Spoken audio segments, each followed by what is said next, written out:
La fourmi électrique. À 4h15 standard de l'après-midi, Garson Poole s'éveilla dans un lit d'hôpital, sut que c'était bien un lit d'hôpital, dans une chambre à 3 lits, et sut aussi 2 choses, il n'avait plus de main droite, et il n'éprouvait aucune douleur. On a dû m'administrer un analgésique puissant, se dit-il, en contemplant le mur opposé, dont la fenêtre donnait sur le centre de New York. Des labyrinthes entrecroisés où voitures et piétons se précipitaient en jetant 1000 feux sous un soleil dont il trouva plaisant l'éclat déclinant. Ils ont encore du temps devant eux, songea-t-il. Et moi aussi. Il y avait un phone sur la table de chevet. Il hésita, puis composa le numéro donnant accès à une ligne extérieure. L'instant d'après, il se retrouvait face à face avec Louis Danseman, qui se chargeait de la direction de Triplan quand lui-même, Garson Poole, était occupé ailleurs. « Dieu merci, vous êtes vivant, dit Danseman. Son visage large et charnu, à la peau grêlée comme la surface de la lune, s'épanouit sous l'effet du soulagement. J'ai appelé tous les... Mais je n'ai plus de main droite, dit Poole. Ça peut s'arranger. J'entends par là qu'on va vous en greffer une autre. Depuis combien de temps suis-je ici, sans qui, Poole? Il se demanda où étaient passées les infirmières et les médecins. Ils auraient dû être sur son dos, à le réprimander, et à émettre un tas de petits claquements de langue désapprobateurs parce qu'il téléphonait. 4 jours, répondit Danseman. Ici, à l'usine, tout va comme sur des roulettes.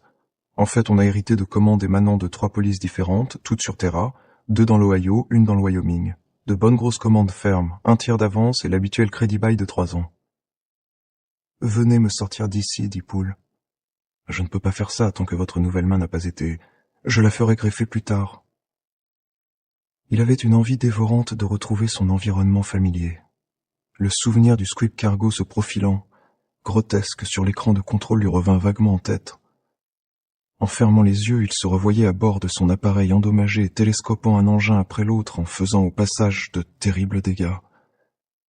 Ces sensations cinétiques, il fit la grimace en se les remémorant.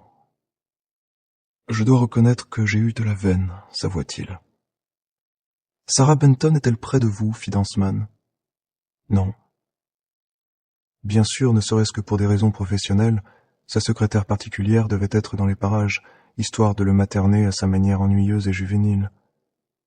Toutes les femmes un peu fortes adorent materner les autres, songea-t-il. Et elles sont dangereuses. Si elles vous tombent dessus, elles peuvent vous tuer. C'est peut-être ça qui m'est arrivé, dit-il à voix haute. Sarah est tombée sur mon squib?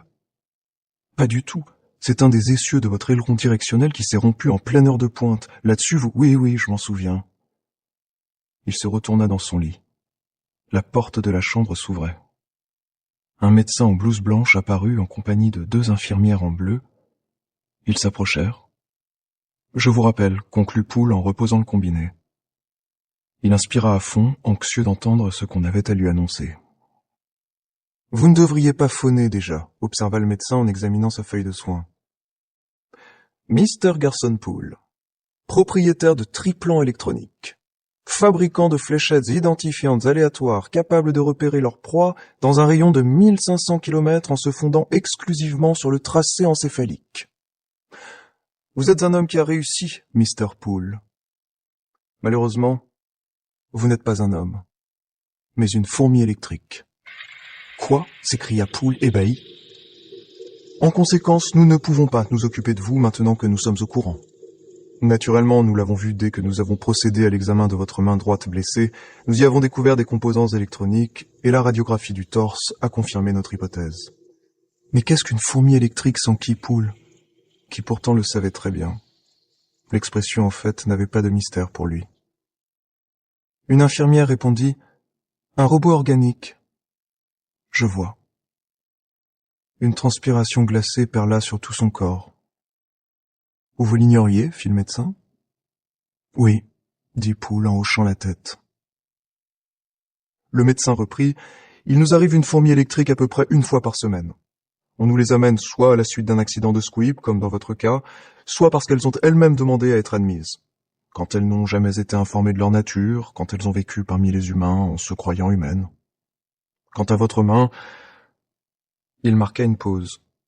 « Ne parlons plus de ma main, » répondit Poole, farouche. « Restez calme. Le médecin se pencha sur lui et le dévisagea avec acuité. On va vous expédier par voie fluviale dans un atelier où vous pourrez faire réparer votre main ou changer les pièces nécessaires à un tarif raisonnable. Que ce soit pour vous, si vous vous appartenez, ou pour vos propriétaires, le cas échéant. Quoi qu'il en soit, vous retournerez bientôt reprendre votre poste chez Triplan, comme si de rien n'était. Sauf que maintenant, je suis au courant, fit Poole. Était-ce aussi le cas de Danseman, de Sarah, des autres? Avait-il été acheté par un ou plusieurs d'entre eux, voire tous?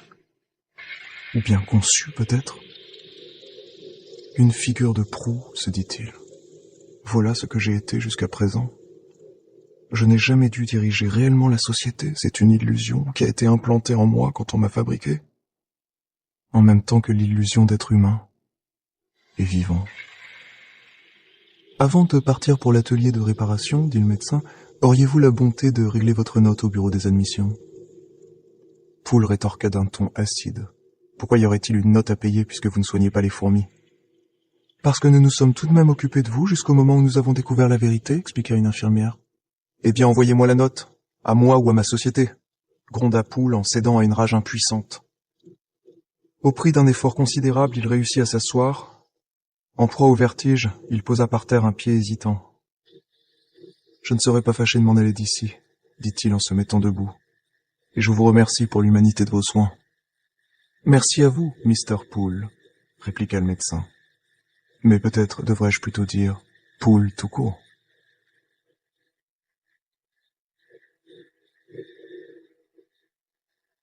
Une fois à l'atelier, il fit remplacer sa main manquante. La nouvelle se révéla fascinante. Il l'examina longuement avant de laisser les techniciens les lui ajuster. En surface, elle paraissait parfaitement organique, et d'ailleurs en surface, c'était le cas. L'épiderme était naturel, le derme aussi, et dans les veines et les capillaires coulait du sang authentique. Mais en dessous luisaient des fils électriques, des circuits imprimés, des composants miniaturisés. Dans les profondeurs du poignet, il distingua des valves, des moteurs, des soupapes à expansion multiples, le tout d'une grande complexité et ramené à d'infimes proportions. La main lui coûta 40 frogs, 1 semaine de salaire. Est-elle garantie, demanda-t-il au technicien, occupé à souder la partie osseuse au reste de son corps. 90 jours, pièce et main d'œuvre, répondit l'un d'eux. Sauf en cas de mauvais traitement non prévu ou volontaire. C'est vaguement suggestif ce que vous me dites là. Le technicien, c'étaient tous des hommes, lui lança un regard perçant. Vous vous faisiez passer pour humain jusqu'ici? J'ignorais que je n'en étais pas un, répondit Poole. Mais maintenant, ce sera en connaissance de cause que vous vous ferez passer pour humain. Tout juste. Savez-vous pourquoi vous n'avez jamais deviné? Il y a pourtant bien dû y avoir des signes révélateurs, des cliquetis, des ronronnements internes de temps à autre. Eh bien, c'est parce que vous avez été programmé pour ne pas les remarquer. Maintenant, vous aurez autant de mal à savoir pourquoi on vous a fabriqué et pour qui vous opériez. Un esclave, fit Poole. Un esclave mécanique. Il y a quand même eu de bons moments. C'est vrai, je ne me plains pas de la vie que j'ai menée. J'ai beaucoup travaillé. Il régla les 40 frogs, fléchit ses doigts tout neufs, et les mit à l'épreuve en ramassant divers objets tels que des pièces de monnaie. Puis il s'en alla. 10 minutes plus tard, il était en route pour chez lui à bord d'un transporteur public. La journée avait été bien remplie. Une fois rentré dans son studio, il se versa une rasade de Jack Daniel's Purple Label, 60 ans d'âge, et s'installa devant l'unique fenêtre afin de le savourer en contemplant l'immeuble d'en face. « Est-ce que je vais au bureau ?» se demanda-t-il. « Et si oui, pourquoi? D'un autre côté, pourquoi pas? Quelle solution choisir? Bon sang. C'est drôlement déstabilisant de savoir qu'on est... » Un phénomène de foire, se rendit-il compte. Un objet inanimé singeant à un objet animé. Pourtant, il se sentait vivant. Mais en même temps, il se percevait différemment. Lui et tous les autres, notamment Danseman, Sarah, tout le personnel de Triplan. Je crois que je vais me tuer, se dit-il. Mais non, je suis certainement programmé pour ne pas le faire. Pour mon propriétaire, ce serait un coûteux gaspillage à amortir. Il n'y tient sûrement pas. Programmé. Quelque part en moi se trouve une matrice écran. Un filtre qui me rend imperméable à certaines pensées, certaines actions, et me force à en choisir d'autres. Je ne suis pas libre. Je ne l'ai jamais été, mais maintenant je le sais. Et ça change tout. Après avoir repacifié sa fenêtre, il alluma le plafonnier puis entreprit d'ôter ses vêtements avec soin, les uns après les autres. Ayant observé avec attention le travail des techniciens qui lui avaient greffé sa nouvelle main, il s'était fait une idée assez précise de la façon dont son corps était assemblé. Il y avait 2 accès principaux, un dans chaque cuisse. Les spécialistes en avaient ôté les plaques mobiles pour vérifier les circuits sous-jacents. Si je suis effectivement programmé, conclut-il, c'est sans doute là que se trouve la fameuse matrice.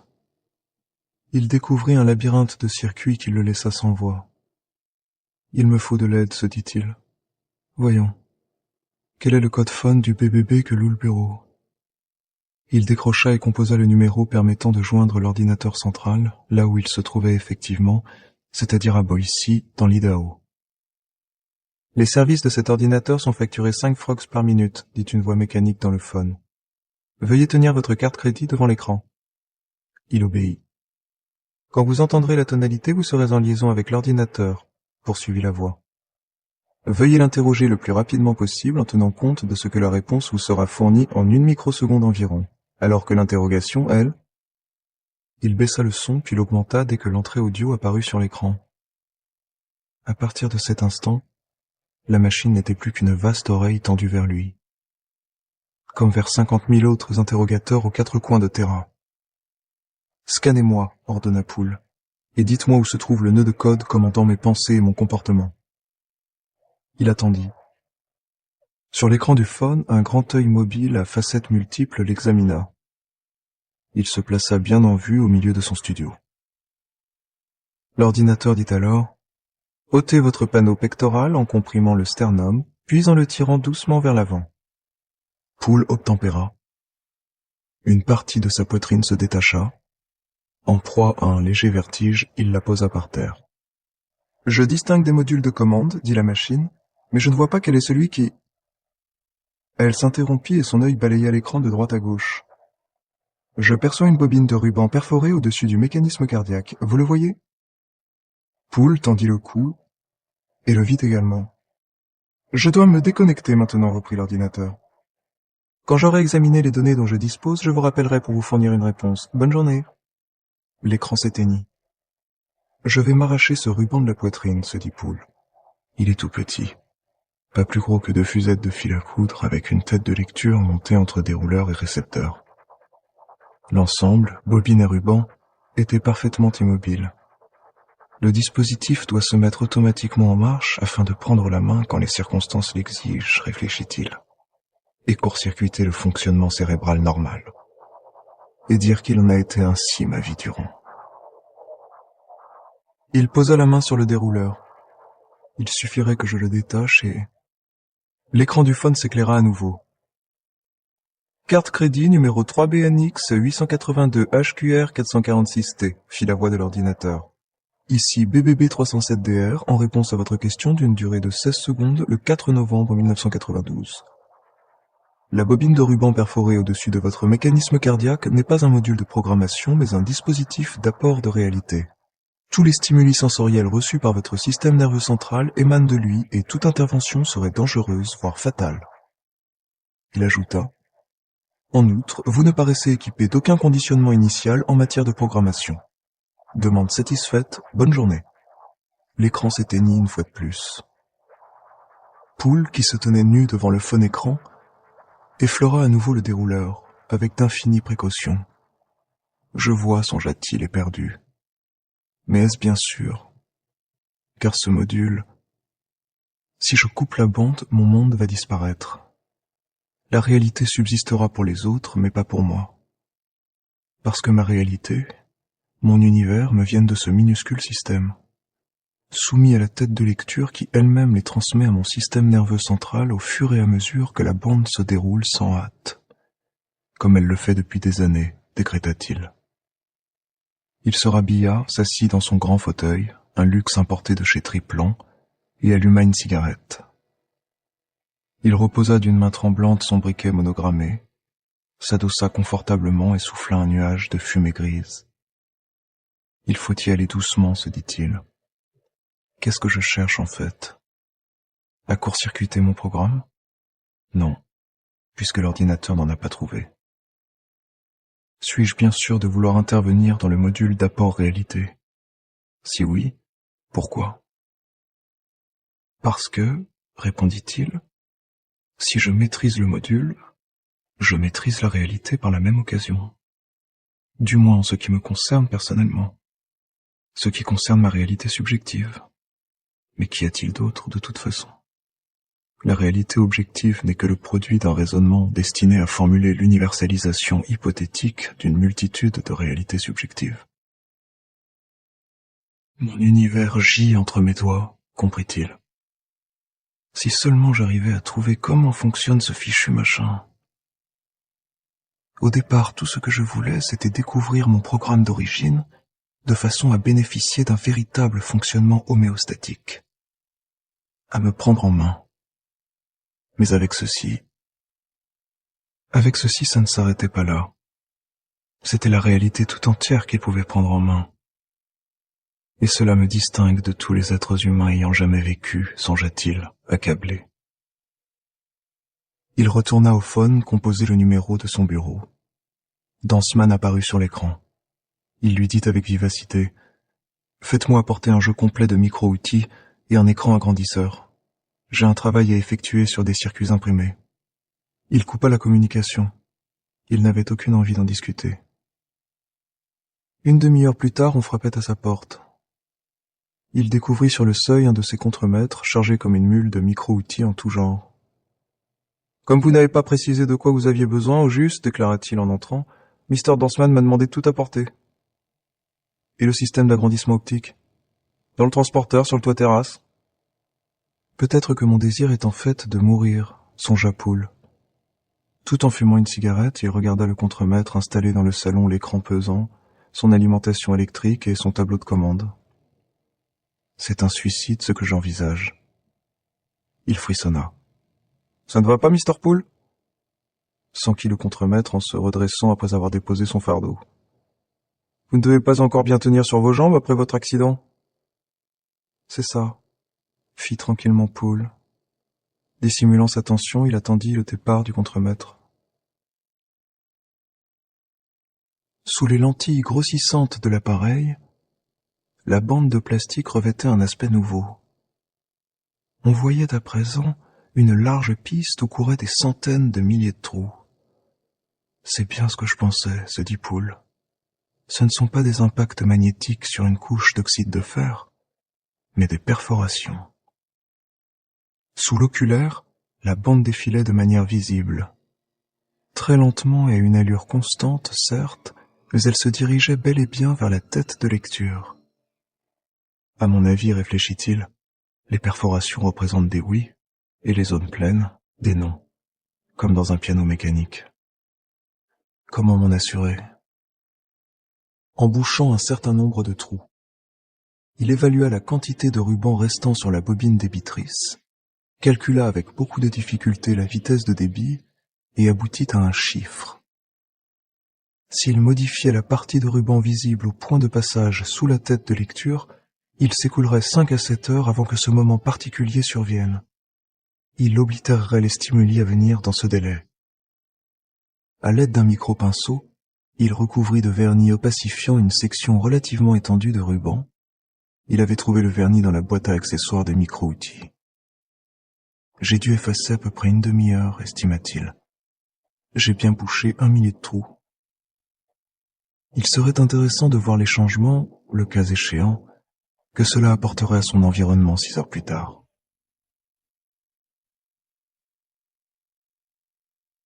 5h30 après ces événements, il prenait un verre avec Danseman au Crackers, un splendide bar de Manhattan. Vous n'avez pas l'air bien, constata ce dernier. C'est que je ne suis pas bien, répliqua Poole. Il vida son verre, un scotch sour, et en commanda un autre. Ce sont les conséquences de l'accident? Oui, en un sens. Danseman demanda, est-ce une découverte que vous auriez faite sur votre propre compte? Poole releva la tête et le dévisagea malgré la lumière tamisée. Ainsi vous êtes au courant? Ce que je sais, reprit Danseman, c'est que je devrais vous appeler Poole et non Mr. Poole. Mais je préfère la seconde solution et je m'y tiendrai. Depuis combien de temps le savez-vous? Depuis que vous avez pris la direction de la société. On m'a dit que les vrais propriétaires de Triplan, qui résident dans le système de Prox, préféraient que la firme soit dirigée par une fourmi électrique dont ils auraient le contrôle. Ils voulaient un dirigeant brillant et énergique. Que voulez-vous dire par les vrais propriétaires?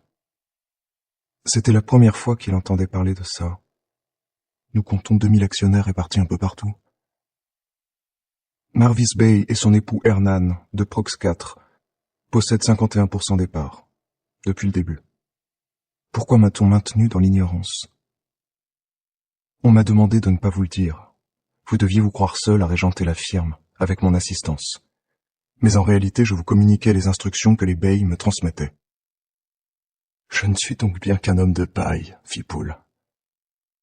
Sous un certain angle, oui. Mais pour moi, vous serez toujours Mr. Poole. Un pan du mur du fond s'évanouit. Et avec lui plusieurs personnes attablées non loin. Puis, derrière la grande paroi vitrée du bar, la ville de New York cessa brusquement d'exister. Voyant l'expression de Poole, Danseman s'alarma. Que se passe-t-il? Poole répondit d'une voix rauque. Regardez autour de vous. Vous voyez quelque chose de changé? Après un coup d'œil circulaire dans la salle, Danseman répondit « Non, quoi par exemple ?» Vous voyez toujours les gratte-ciel? Mais bien sûr. Malgré le smog, et les lumières qui clignotent et... Maintenant je sais, affirma Poole. Il avait vu juste. Chaque perforation obturée entraînait la disparition d'un élément de réalité. Il se leva. À plus tard, je dois rentrer. J'ai du travail. Bonsoir. Il sortit à grands pas, et une fois dans la rue, chercha un taxi. En vain. Eux aussi ont disparu, songea-t-il. Je me demande ce que j'ai encore pu effacer. Les prostituées, les fleurs, les prisons. Dans le parking du bar, il reconnut le squeep de Danseman. Je vais le prendre, décida-t-il. Dans son monde à lui, les taxis existent toujours, il n'aura qu'à en prendre un. C'est un véhicule de service, et j'en ai une clé. Il prit les airs et vira vers son domicile. La ville de New York n'était toujours pas revenue.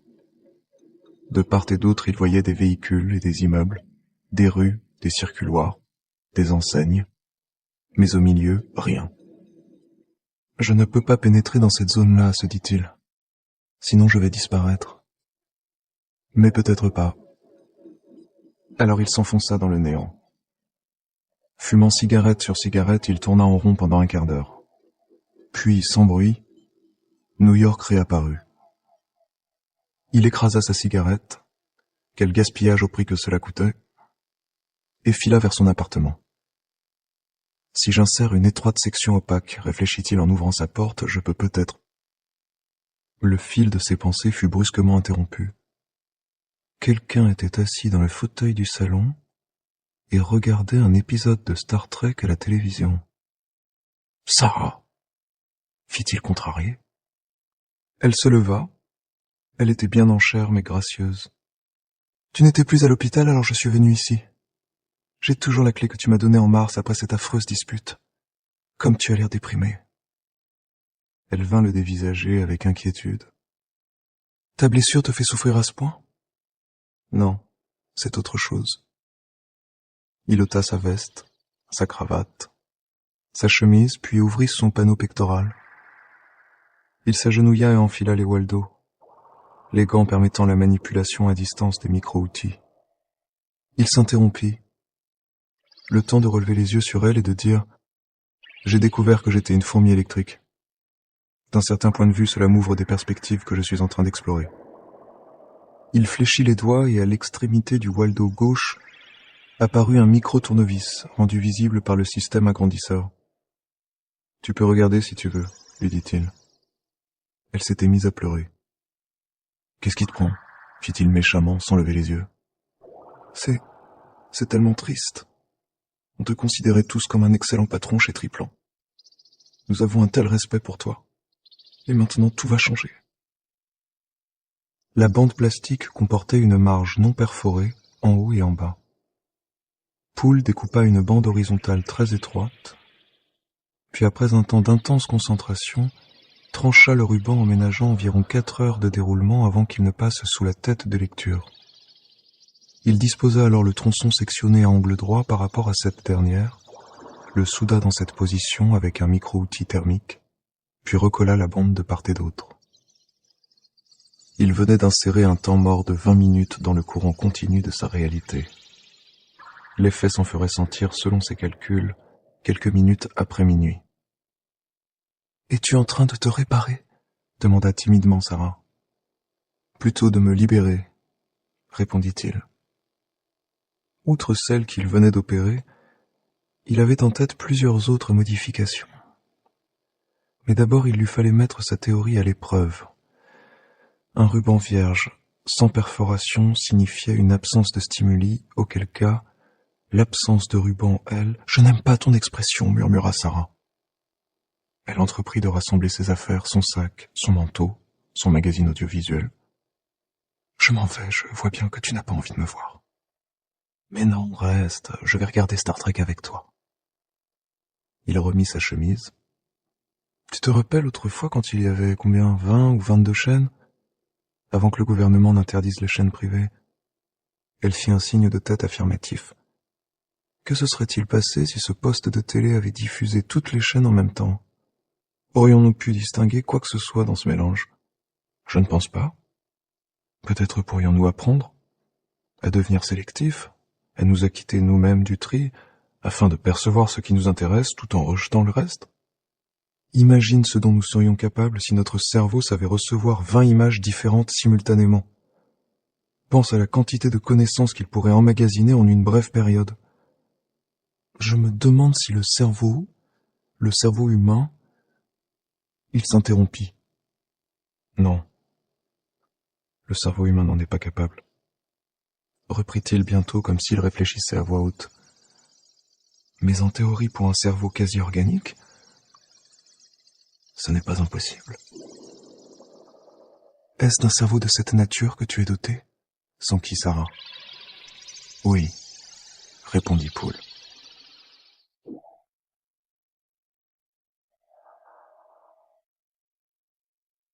Ils regardèrent le capitaine Kirk jusqu'au bout, puis allèrent se coucher. Mais Poole resta calé contre son oreiller, la cigarette aux lèvres, l'air de broyer du noir. Près de lui, Sarah s'agitait nerveusement en se demandant pourquoi il n'éteignait pas la lumière. 11h50. Ça n'allait plus tarder maintenant. Sarah, j'ai besoin de ton aide, dit-il.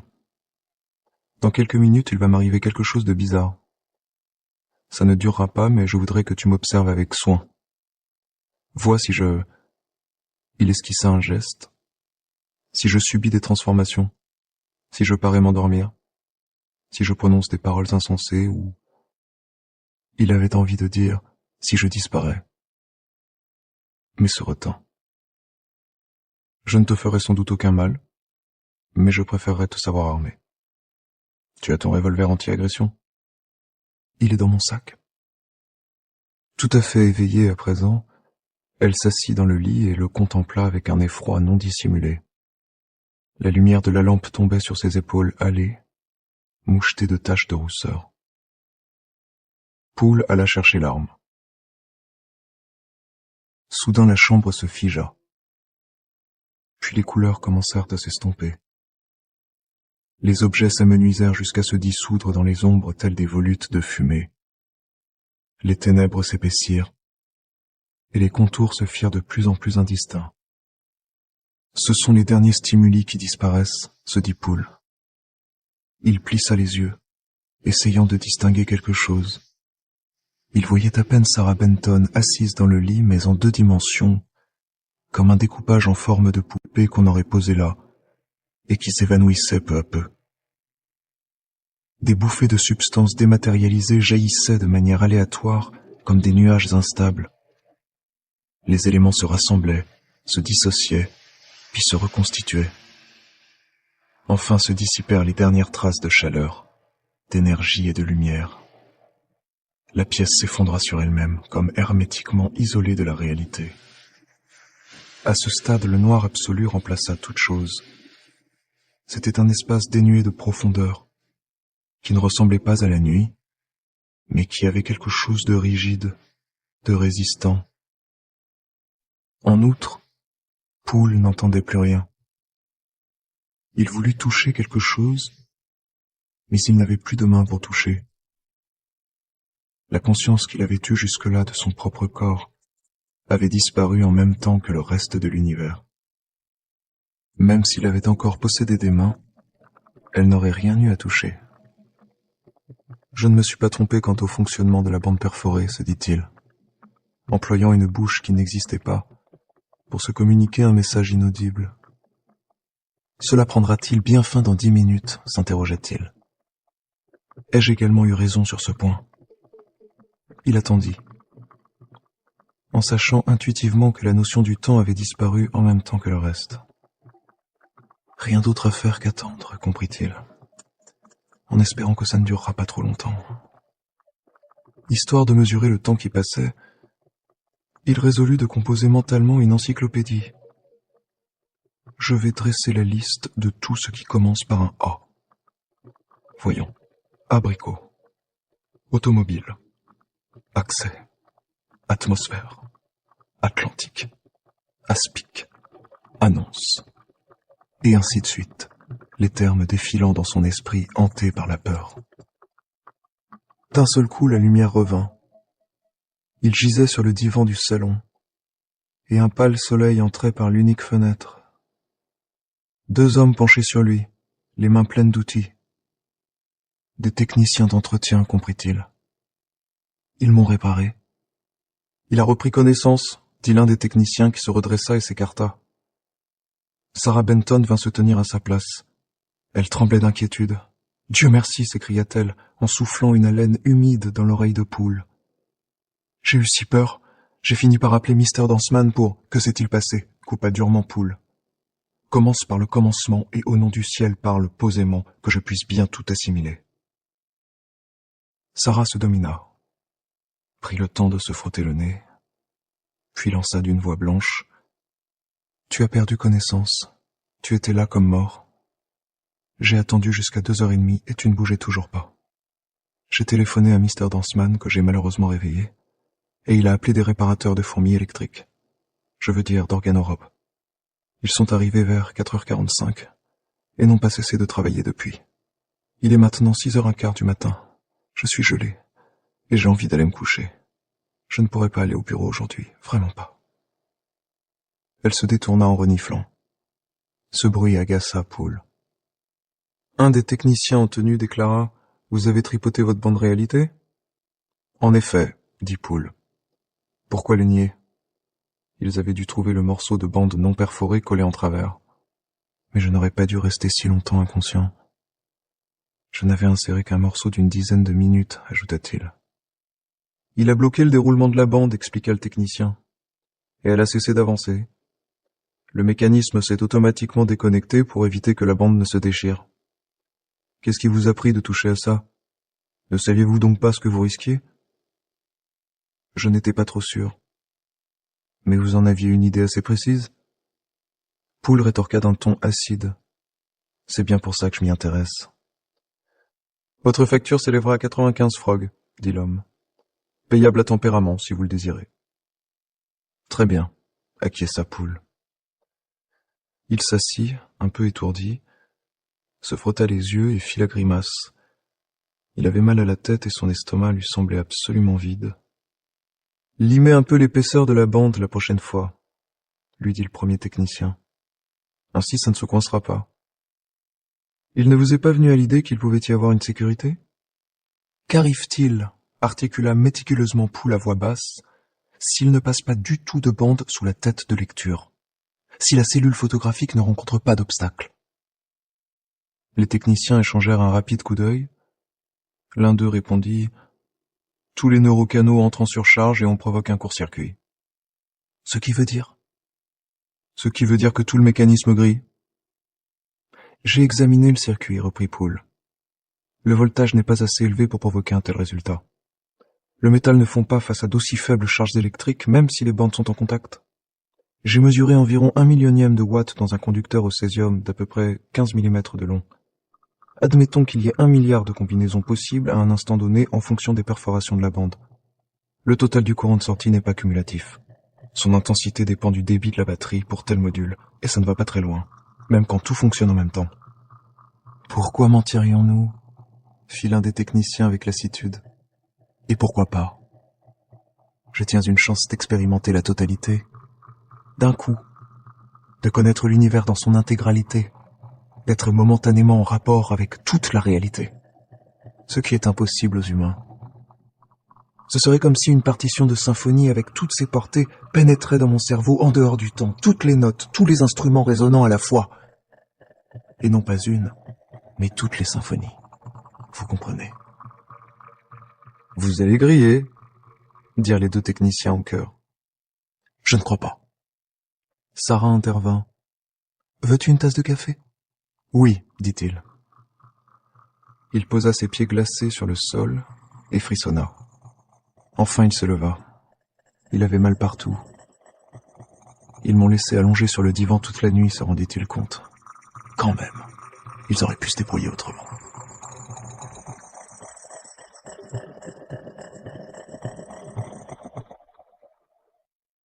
À la table située dans un angle au fond de la cuisine, Garson Poole buvait son café face à Sarah. Il y avait longtemps que le réparateur était parti. « Tu ne vas plus tenter d'expérience sur toi-même, j'espère », fit Sarah d'un ton attristé. « Ce que j'aimerais, » répondit-il d'une voix grinçante, « c'est maîtriser le temps, inverser son cours. Je vais couper un bout de bande, songea-t-il, et le recoller la tête en bas. Ainsi les séquences causales défileront-elles dans l'autre sens. Sur quoi je descendrai à reculons du toit terrasse, jusqu'à ma porte dont je pousserai le battant verrouillé, et toujours à reculons, et j'irai prendre dans l'évier une pile d'assiettes sales. Je m'assoirai devant elle à cette table, je les remplirai en régurgitant, et je stockerai le résultat au réfrigérateur. Le lendemain, j'en tirerai cette nourriture. Je l'emballerai dans des sacs que je porterai au supermarché. Là, je la répartirai dans les rayons. Enfin, à la caisse, on me versera en échange de l'argent puisé dans le tiroir. Les aliments seront conditionnés avec d'autres dans de grands sacs en plastique, expédiés vers les usines hydroponiques de l'Atlantique pour y regagner des arbres, des buissons ou des corps d'animaux morts, ou pour être enfoncés dans le sol. Mais qu'est-ce que cela prouverait ? Ce serait simplement comme un film qui se déroule à l'envers. Je ne serais pas plus avancé qu'à présent, et c'est insuffisant. Ce que je veux, comprenait-il à présent, c'est la réalité ultime, absolue, l'espace d'une microseconde. Après cela, rien n'aura plus d'importance puisque tout me sera connu. Il ne restera plus rien à comprendre ou à voir. Je pourrais tenter une ultime modification. Avant d'essayer de couper la bande, je vais y percer de nouveaux trous pour voir ce que ça fait. Ce sera intéressant, puisque j'ignorerai à l'avance la signification de mes propres perforations. Avec la pointe d'un micro-outil, il perça plusieurs trous au hasard, aussi près que possible de la tête de lecture. Il n'avait pas envie d'attendre. « Je me demande si tu t'en apercevras, » dit-il à Sarah. Selon ses calculs, c'était peu probable. « Il se peut que quelque chose se manifeste, » reprit-il. « Je tenais à t'avertir, pour t'éviter d'avoir peur. »« Oh, mon Dieu !» fit-elle d'une voix grêle. Il consulta sa montre. 1 minute passa, puis 2, 3. Alors, au centre de la pièce apparut un vol de canards vert et noir. Ils cancanèrent avec entrain, puis ils quittèrent le sol pour aller battre des ailes contre le plafond. où ils formèrent une masse grouillante de plumes tant ils s'efforçaient instinctivement de prendre leur envol. « Des canards !» fit Poule émerveillé. « J'ai percé un trou correspondant à un vol de canards sauvages. » Voici qu'un autre phénomène se produisait. Un banc de jardin public apparut, où était assis un vieillard en haillons, lisant un journal déchiré, tout froissé. Il leva un instant les yeux, distingua vaguement Poule, lui adressa une ébauche de sourire, découvrant un dentier mal ajusté, puis se replongea dans son journal replié en deux et se remit à sa lecture. « Tu le vois ?» demanda Poule à Sarah. « Et les canards ?» Au même instant, canards et clochards disparurent. Il n'en resta pas une trace. L'intervalle comprenant les perforations responsables de leur manifestation avait passé rapidement. « Il n'était pas réel, dit Sarah, n'est-ce pas? Mais alors comment? Toi non plus tu n'es pas réel, lui dit-il. Tu n'es qu'un stimulus sur ma bande réalité. Une perforation qu'on peut très bien obturer. As-tu également une existence dans une autre bande réalité? Ou dans une réalité objective? » Il l'ignorait et n'aurait su le dire. Peut-être Sarah n'en savait rien elle-même. Peut-être existait-elle sur 1000 rubans de réalité. Peut-être figurait-elle sur tous les rubans jamais fabriqués. Si je coupe la bande, poursuivit-il, tu seras partout et nulle part. Comme le reste de l'univers. Du moins dans la conscience que j'en ai. Sarah balbutia. Je suis réel. Je veux te connaître entièrement, dit Poule. Et pour cela, il faut que je coupe la bande. De toute façon, je le ferai un jour, c'est inévitable. Alors pourquoi attendre, se demanda-t-il. Et puis, reste toujours la possibilité que Danseman ait informé mon fabricant, qu'on prenne des mesures pour me détourner de mon projet, parce que je mets peut-être en danger un de leurs biens matériels. Moi. Tu me fais regretter de ne pas être allé au bureau en fin de compte, dit Sarah, à qui une grimace de chagrin donnait des fossettes. Eh bien vas-y, dit Poule. Je ne veux pas te laisser seul. Ne t'inquiète pas pour moi. Si, justement. Tu vas te débrancher, ou je ne sais quelle autre bêtise, te tuer parce que tu as découvert que tu étais une fourmi électrique, et non un être humain. Il acquiesça après une pause. Possible. Ça se résumait peut-être à cela, finalement. Et je ne peux pas t'en empêcher. Non, confirma-t-il. Alors je reste, fit Sarah, même si je suis impuissante. Parce que si je m'en vais et que tu te tues, je passerai le reste de ma vie à me demander ce qui serait arrivé si j'étais resté. Tu comprends? Il fit un signe affirmatif. Allez, vas-y, dit Sarah. Il se leva. Ce n'est pas de la douleur que je vais éprouver, la prévint-il, même si tu en as l'impression. N'oublie pas que les robots organiques n'ont que peu de systèmes sensitifs. Au lieu de cela, j'éprouverai ce qui peut exister de plus intense en matière de... Ne m'en dis pas plus, coupa-t-elle. Fais-le. Ou dis-toi qu'il est encore temps de renoncer. Maladroitement, parce qu'il avait peur, il enfila les micro-gants et saisit un outil minuscule, une lame acérée. Je vais sectionner une bande qui circule sous mon panneau pectoral, annonça-t-il en regardant l'écran de l'agrandisseur. Il leva la lame d'une main tremblante. Dans une seconde ce sera fait, se dit-il. Fini, et... J'aurai encore le temps de ressouder les extrémités, se rendit-il compte. Une demi-heure au moins, si je change d'avis. Il trancha la bande. Sarah le considérait d'un œil craintif. Elle murmura. Il ne s'est rien passé. J'ai un délai de 30 à 40 minutes. Il se rassit à la table après s'être débarrassé des gants de manipulation. Il nota que sa voix tremblait. Sans nul doute, Sarah avait dû s'en apercevoir, et il s'en voulut de l'avoir effrayée. « Je suis désolé, » dit-il irrationnellement. Il avait envie de lui présenter des excuses. « Tu devrais peut-être t'en aller, » ajouta-t-il pris de panique. Il se remit debout. Elle en fit autant machinalement comme pour singer son attitude. Elle restait plantée là, défigurée par l'angoisse, le sein palpitant. « Oui, va-t'en, fit-il d'une voix pâteuse. Retourne au bureau où tu devrais être déjà. Nous devrions être tous les deux. Je vais recoller les deux bouts de la bande, se disait-il. La tension est trop forte pour moi. Il allongea les mains vers les gants et les enfila tant bien que mal sur ses doigts raidis. En examinant l'agrandisseur, il vit le rayon de la cellule photoélectrique qui pointait vers le haut, droit sur la tête de lecture. Au même instant, le bout de la bande disparaissait sous la tête de lecture. Il comprit aussitôt. Trop tard. La bande est passée. Mon Dieu, songea-t-il, venez-moi en aide. La bande s'est déroulée plus vite que prévu. Donc c'est pour maintenant. Il vit des pommes, des pavés et des zèbres. Il sentit une source de chaleur, le grain soyeux d'un tissu. Les vaguelettes de l'océan lui léchèrent les pieds et un grand vent du nord le bouscula comme pour l'entraîner quelque part. Sarah était partout autour de lui, de même que Danseman. New York irradiait dans la nuit et les squibs fonçaient, bondissaient dans le ciel nocturne et aussi diurne, dans l'inondation comme dans la sécheresse. Un morceau de beurre se liquéfiait sur sa langue en même temps que l'assaillaient des odeurs et des saveurs ignobles. Une amère présence de poison, de citron et de brins d'herbe estivaux. Il se noya, il tomba, il reposa entre les bras d'une femme dans un grand lit blanc qui en même temps émettait un bruit perçant, la sonnette d'alarme d'un ascenseur en panne dans l'un des vieux hôtels décrépits du centre-ville. Je vis, j'ai vécu, je ne vivrai jamais, se disait-il. Et en même temps que les pensées lui venaient tous les mots, tous les sons.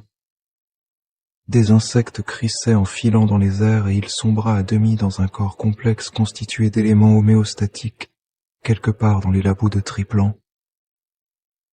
Il voulait dire quelque chose à Sarah. Il ouvrit la bouche et tenta de parler, d'enchaîner des mots bien précis choisis dans la masse gigantesque de vocables qui lui illuminaient le cerveau et lui faisaient subir la brûlure de la signification ultime. Sa bouche aussi le brûlait. Il se demanda pourquoi.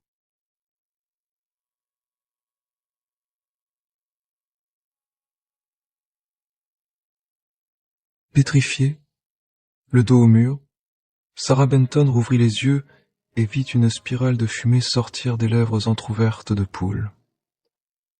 Puis le robot tomba à quatre pattes, et lentement s'effondra en tas, désarticulé. Elle comprit sans avoir besoin de l'examiner qu'il était mort. Poole s'est suicidé, comprit-elle. Et puis, il ne pouvait éprouver de douleur, il l'a déclaré lui-même. Ou du moins très peu, un soupçon peut-être, quoi qu'il en soit, c'est fini maintenant. Il faut que j'appelle Danseman, que je lui rapporte ce qui est arrivé. Toujours ébranlée, elle alla au phone et composa le numéro de mémoire. Il pensait que j'étais un stimulus sur sa bande réalité, se dit-elle. Donc que je mourrais en même temps que lui. Comme c'est étrange. Pourquoi s'est-il imaginé cela? Il n'avait jamais été vraiment connecté au monde réel. Il avait vécu dans un monde électronique qui n'appartenait qu'à lui. Quelle bizarrerie. « Allô, monsieur Danseman ?» dit-elle une fois la communication établie. « Poole n'est plus. Il s'est détruit sous mes yeux. Il faudrait que vous veniez. » Ainsi nous en sommes enfin libérés. « Oui. C'est bien, non ?» Danseman répondit. « J'envoie 2 hommes de l'atelier. » Il vit derrière elle la silhouette de Poole gisant près de la table de cuisine. « Rentrez chez vous et prenez du repos, ordonna-t-il. Tout cela a dû vous épuiser. » En effet, je vous remercie, Mr. Danseman. Elle raccrocha et resta quelques instants hésitante. Puis quelque chose la frappa subitement. Mes mains, songea-t-elle. Elle les leva à la hauteur de ses yeux. Comment se fait-il que je vois à travers? Les murs de la pièce perdaient à leur tour de la netteté. Tremblante, elle recula jusqu'aux robes inertes et s'immobilisa à ses côtés, ne sachant que faire. Elle voyait le tapis à travers ses jambes. Puis lui aussi devint flou, et elle distingua à travers d'autres couches inférieures de matière en pleine désintégration. Peut-être que si j'arrive à recoller les 2 bouts de la bande, réfléchit-elle. Mais elle ne savait pas comment s'y prendre. Et déjà la silhouette de Poole se faisait imprécise. Le vent du petit matin soufflait autour d'elle. Elle ne le sentit pas. Elle commençait à ne plus éprouver de sensation. Le vent continua à souffler.